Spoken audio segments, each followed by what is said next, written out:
How are you doing, guys? It's Bernie and I'm back with a new video, and today I want to show you how you can fix the dead iPhone or iPod or iPad. I've done a video on this before, but I've gotten some questions, so I'm just gonna go through it again and answer those questions. Uh, what I want you to try is to hold in the home button and the power button and just keep doing that till you see an apple on the screen.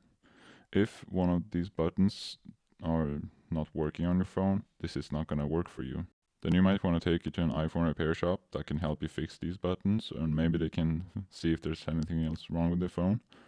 But yeah, it's not gonna work if the buttons don't work, of course. So again, hold the home button and the power button till you see an apple on the screen.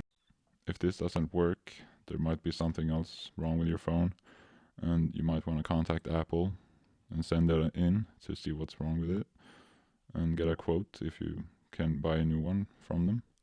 So there you go. I hope I answered your questions, and please let me know if you have any more questions on this.